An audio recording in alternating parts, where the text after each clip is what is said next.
পাইছোঁ এতিয়া এইফালে হ'ল মণ্ডপ আৰু ইয়াতে বনাইছে জুবিন দাক মানে স্বৰ্গত যোৱা ৰাস্তাটো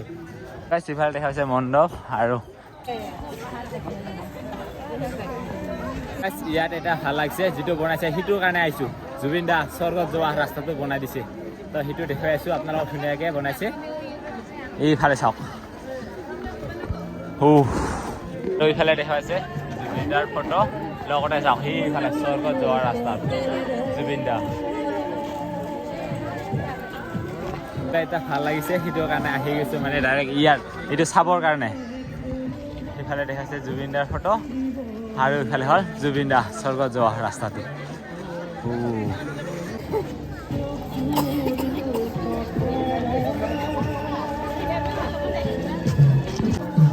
জয় জুবিন দা জয় জুবিন দা মণ্ডপটো মন্দিৰত আৰু জুবিন দাৰ সেইটো যিটো বনাইছে সেইটো বহুত বেছি ভাল লাগিছে ইয়াৰ কাৰণে ইয়াতে বহুত মানুহে ভিৰ ফটো উঠিবৰ কাৰণে এইফালে পূজাৰ মণ্ডপ দেখা পাইছে সেইফালে ইমান মানুহ নাই কিন্তু ইয়াত বহুত মানুহ আৰু এতিয়া আমি ইয়াৰ পৰা ওলাওঁ আৰু এইখিনিত ক'ৰবাখিনি আছে চাগে সেইখিনি চাই যাওঁ এইখিনি দুধনৈৰে হয় তো এইখিনি বহুত মানুহ ভিৰ হৈ আছে আৰু এটা ঠাইত আহি পালোঁ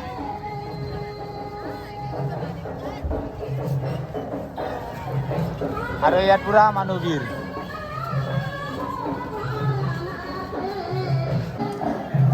আৰু ইয়াতে মণ্ডপ এনেকুৱাকে বনাইছে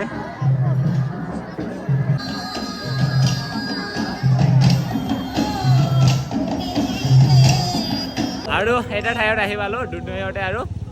ৰাস্তাৰ কাষতে এইফালে যাই চাওঁ ইয়াতো কি ধুনীয়াকৈ বনাইছে চাওক এইফালে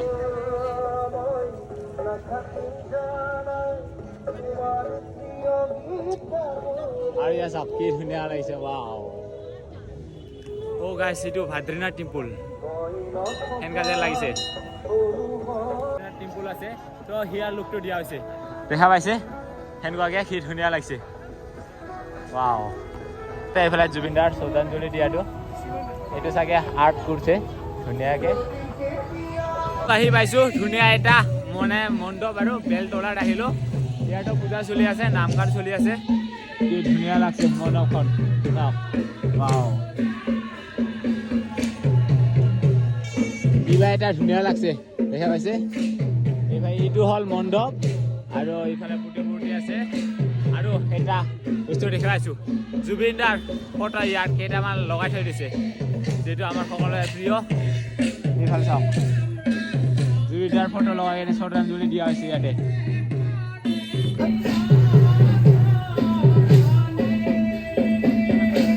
আৰু গাইছ ইয়াতে আহি কিনে খিচাৰি খাব লৈছোঁ ভোক লাগি আছিল ৰাতিপুৱাৰ পৰা খোৱা নাছিলোঁ খাব লাগিছিল আমাক নিদিয়া কৰি খাই আছে অকলে অকলে চাহ এইখিনি দিব লাগছে যা খাই লওঁ ইয়াতে দি আছে খিচাৰি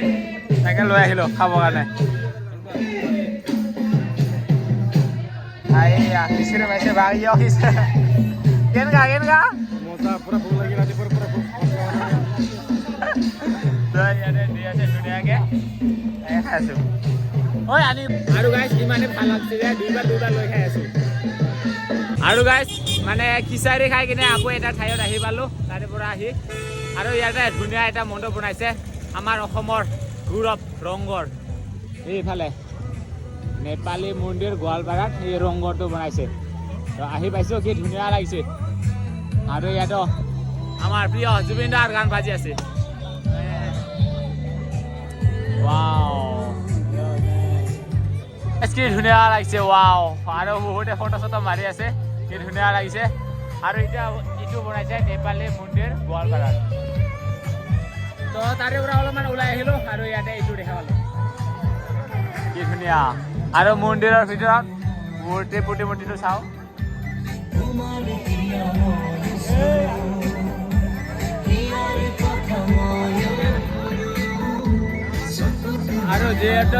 আৰু যিহেতু অহাকালি বিসৰ্জন আছে তো ইয়াৰ পৰা ওলাই লৈ গ'লে আপোনালোক যদি আহোঁ তো দেখুৱাম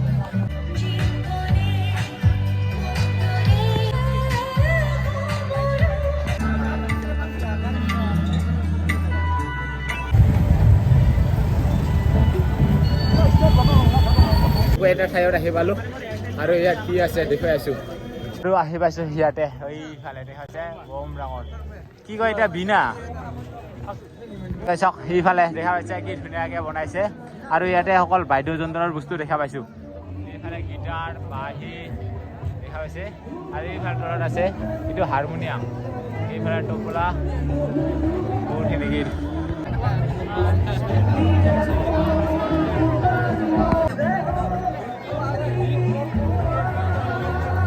আৰু গাইজ কি ধুনীয়া লাগিছে সেইটো অকল বাদ্যযন্ত্ৰ অকল সংগীত জগতৰ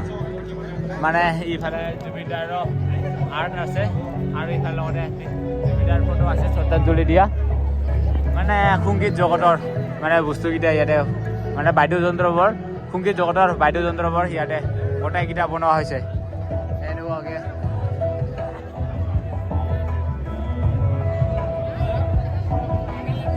আৰু গাইজ কি ধুনীয়া লাগিছে কিন্তু অহাকালি বিসৰ্জন আছে সেইকেইটা মানে গোটাই শেষ হৈ যাব আৰু ন তেতিয়া আজিয়ে লাষ্ট যিমানখিনি পাৰোঁ আৰু চাই লৈছোঁ